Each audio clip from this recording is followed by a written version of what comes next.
Hello and welcome. Today we are outside the Lego University in Billund, Denmark, and we're about to take a look at the remains of a special party that took place a couple of hours before.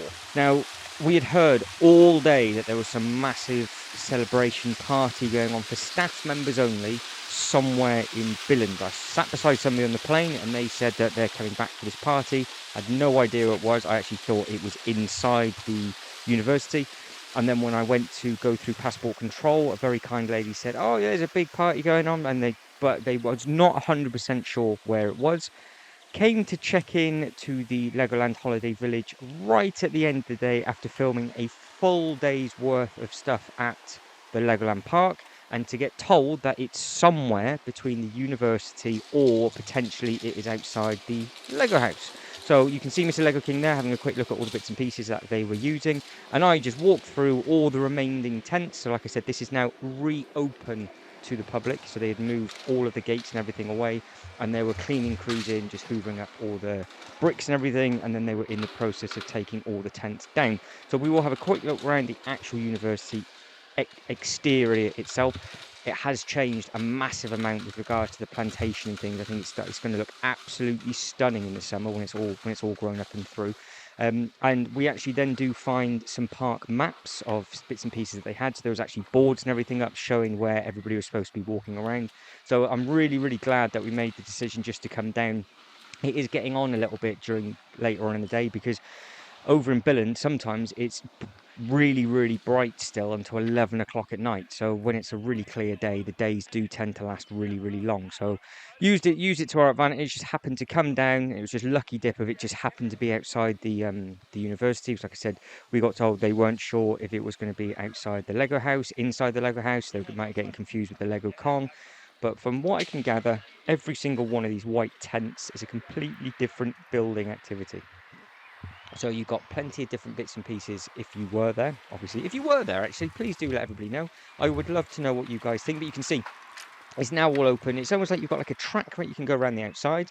You've got this little path that we're going to go up now, and you can see that there'll be a big figure there. That's where everybody stops, gets their photo taken, then it sort of horseshoes back round on itself. And then obviously there's the doors to go through to actually get into the campus and things as well, which you're obviously not allowed to do. But it is an absolutely enormous place. But the fact that they were in the process of still hoovering everything up and shutting everything down, I don't know how long this went on for. I would imagine everybody would be actually back at their accommodation now, getting changed, ready for the massive concert that then went on a little bit later on after the storm. So I would really, really interested if you did actually manage to go there, or you knew somebody that went there, just how and what it sort of ran like and how it worked with regards to, were you in each sort of section for time, or could you just explore everything? A couple of people that I do follow on Instagram obviously put some bits and pieces up on their story of different building activities inside the Lego HQ as well, like inside the university and everything like that. So it was really nice to sort of see, and it was nice to just come in after everybody had gone, just to sort of say you were there, sort of thing. Even though there wasn't a huge amount to look at, but you could imagine just how many bricks and things that there were dotted around and everything like that. And this is where the map was found. So all of these still hadn't been taken out. So you had all of these. So I walked past it straight away the first time. So it's a quite cool thing with a duck. And then they've just got all the information on. So it's your Playday map, and it's all of those different bits on there is where everything's going on. So you've got all the bits and pieces that's going on inside the actual house. And then you've got everything that's on the external bits as well. So again, let us know if you were there. That would have been an amazing thing to walk past when everybody was there, because I can imagine there being a load of music playing and everybody just happy. But like I said, we didn't know where it was until it finished, and we were at the Legoland Park all day, straight to the Legoland Holiday Village, dumped the bags on the bed, straight back out again to try and hunt this down before it got too dark, and then grabbed a bite to eat, and then job was a good one. So yeah, it would have been interesting to see, but like I said, we still managed to do it. So now what we're going to do, we're going to have a bit more of a tour around the ground. So if you've seen some of the progress videos of these over like sort of maybe the last two years or year and a bit of the time frame that videos have been uploaded from, or should I say when they were actually filmed, it was amazing to see just how much all of this has grown in the last few months. So all of these plants and everything coming through.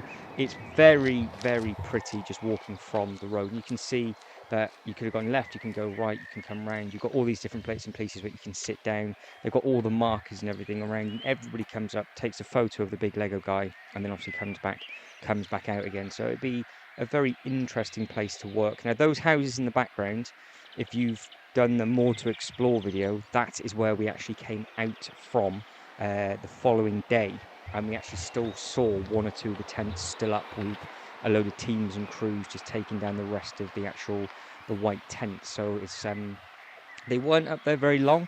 I don't know how long they were up for. I would imagine they only went up like the day before, so they probably went up on the Friday, and they were taken down Sunday morning. So they weren't up for too long. But yeah, it was. I'm sure it was worthwhile. But you can see, if you've not seen any of the other campus videos or anything like that, it might be worth trying to hunt some more down within the actual playlist, because it's changed dramatically on the outside. They've done so much to the landscape with regards to just things coming through and how they place things, where they put benches. They put a load of signs and everything up saying the trees are singing, and all sorts of different bits and pieces. There's lots of hidden things to have a look at.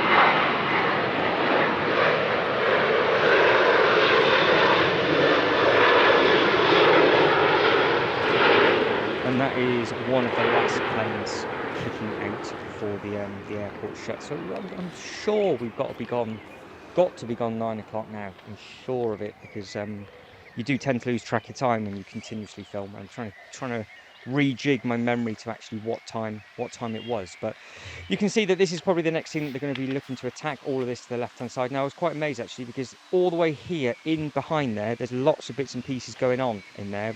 They were building everything up, and I think that was for all the sound stages and all, whether they're actually going to be having the party, because I just spotted it just then. So we go running over, and we can have a quick sneaky look at all the trucks and all the lorries and everything that were there. So I don't know if this was for the music festival / show that they had going on that night. I don't know if this is the back of Legoland Billund. I'm not 100% sure where this bit is actually located with regards to everything else, but I think this is the extra grounds that Legoland Billund's got, and it's just an area that they open. But I'm clutching at straws on that one. So again, if you recognise where that bit is compared to the side of the campus, again, let us know. But if you've come up, or you're going to be coming up to Billund, this is really, really easy to find.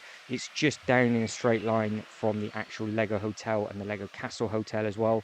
And if you keep going down, so the yellow roof brick is on your right hand side, and just walk in a straight line. When you get to the end of the road and turn left, that'll be where the Lego house is as well. So it's all really, really nice and easy just to find everything. Everything's in walking distance from the airport as well, which is actually really, really handy. But again, it's one of those of, if you don't mind walking, this is definitely the perfect couple of days for you. As long as you want to try and squeeze it all in and make it as cost effective as possible, you could just be here for one night, as long as you've got the flight times right and you landed first thing in the morning. Because I got the super early flight from Stansted, which was like this 7:10 flight. By the time we had landed, got out, got everything together, and then got to the park gates, it was only 10:15. Bearing in mind, obviously the gates open up at 10 till 6 there.